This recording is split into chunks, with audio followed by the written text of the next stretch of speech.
റെയ്ഡിന് പിന്നാലെ CMR എക്സാലോജിക് സാമ്പത്തിക ഇടപാടിൽ അന്വേഷണം ശക്തമാക്കാൻ ഒരുങ്ങുകയാണ് എൻഫോഴ്സ്മെന്റ് ഡയറക്ടറേറ്റ്. പിടിച്ചെടുത്ത രേഖകൾ വിശദമായി പരിശോധിച്ച ശേഷമാകും തുടർ നടപടികൾ. വീണാറ്റി അടക്കമുള്ളവർക്ക് നോട്ടീസ് നൽകി വിളിച്ചു വരുത്താനും തീരുമാനം. കൊച്ചിയിൽ നിന്ന് വിപിൻ സി വിജയനാണ് ചേരുന്നത് വിശദാംശങ്ങളുമായി.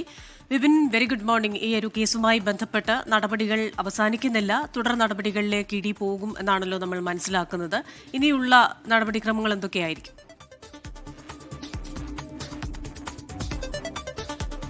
Good morning Christina, Unmesh. ഇനി കൃത്യമായി ഈ രേഖകൾ പരിശോധിക്കുക എന്നുള്ളത് തന്നെയാണ് എൻഫോഴ്സ്മെന്റ് ഡയറക്ടറേറ്റിന്റെ മുൻപിലുള്ള അടുത്ത ഒരു നടപടി എന്ന് പറയുന്നത്. കാരണം ഇന്നലെ നിർണായകമായിട്ടുള്ള രേഖകൾ ലഭിച്ചു എന്നുള്ളത് തന്നെയാണ് EDയുടെ വാർത്താക്കുറിപ്പ് ഇന്നലെ വൈകുന്നേരത്തോടു കൂടി വന്നത്. വളരെ പ്രധാനമായിട്ടുള്ള ചില രേഖകൾ ലഭിച്ചിട്ടുണ്ട്, അത് പരിശോധിച്ചു വരുന്നു.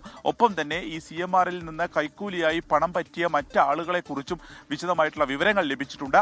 ആ തരത്തിലുള്ള ഒരു അന്വേഷണം കൂടി ഇതിൽ നടക്കുമെന്നുള്ളതാണ്. ഇന്നലെ നമ്മൾ കണ്ടതാണ്, കേരളം ഇതുവരെ കാണാത്തുള്ള നാടകീയമായിട്ടുള്ള സംഭവങ്ങൾ നടക്കുമ്പോൾ സ്വാഭാവികമായിട്ടും ഇനി എന്തായിരിക്കും EDയുടെ നടപടി എന്നുള്ളത് കൂടിയുണ്ട്. അപ്പോൾ അതിൽ മുൻ മുഖ്യമന്ത്രി പിണറായി വിജയന്റെ മകൾ വീണയെ വിളിച്ചു വരുത്തി ചോദ്യം ചെയ്യാനുള്ളൊരു സാധ്യത കൂടിയാണ് നിലനിൽക്കുന്നത്. കാരണം പ്രാഥമികമായ ചോദ്യം ചെയ്യലിൽ ചില വ്യക്തത കുറവുണ്ട് എന്നുള്ളത് ഈ ഘട്ടത്തിൽ മനസ്സിലാക്കുന്നു. അങ്ങനെയാണെങ്കിൽ വിശദമായി വിളിച്ചു വരുത്തി ചോദ്യം ചെയ്യാൻ കൂടിയാണ് ഉദ്ദേശിക്കുന്നത്. ഏത് രീതിയിലുള്ള ഒരു സഹായമാണ് CMRലിന് എക്സാലോജിക് കമ്പനി കൊടുത്തത്, സൊല്യൂഷൻ കൊടുത്തത് എന്നുള്ള ഒരു ചോദ്യമാണ് പ്രധാനമായി നിൽക്കുന്നത്. അതിന്റെ രേഖകൾ കണ്ടെത്തുക എന്നുള്ളതാണ്. ഇന്നലെ ഇപ്പോൾ വീണയുടെ ഒരു ബാങ്ക് അക്കൗണ്ട് മരവിപ്പിക്കുന്നു. അങ്ങനെ ED പറയുന്നത് ഏകദേശം 18 കോടിയുടെ ബാങ്ക് അക്കൗണ്ടുകളിൽ നിന്നും 18 കോടി രൂപയുടെ തുക മരവിപ്പിച്ചിട്ടുണ്ട്. മറ്റ് നടപടികളിലേക്ക് കടക്കുന്നു. അതിൽ വിശദമായിട്ടുള്ള ഒരു പരിശോധന നടത്തും എന്നുള്ളതാണ്. സ്വാഭാവികമായിട്ടും ഇനിയുള്ള ദിവസങ്ങളിലും ഈ കേസ് മുന്നോട്ട് പോകും.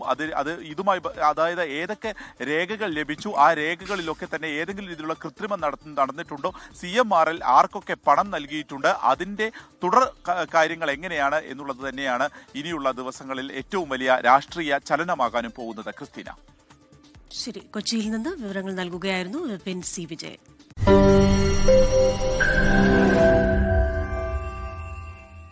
ലോകത്തെവിടെയായാലും ഏത് സമയത്തും 24 വാർത്തകളും ഓഗ്മെന്റഡ് റിയാലിറ്റി പാക്കേജുകളും എക്സ്പ്ലെയിനറുകളും വിശദമായി കാണാൻ ഞങ്ങളുടെ YouTube ചാനൽ നിങ്ങൾക്ക് സബ്സ്ക്രൈബ് ചെയ്യാം.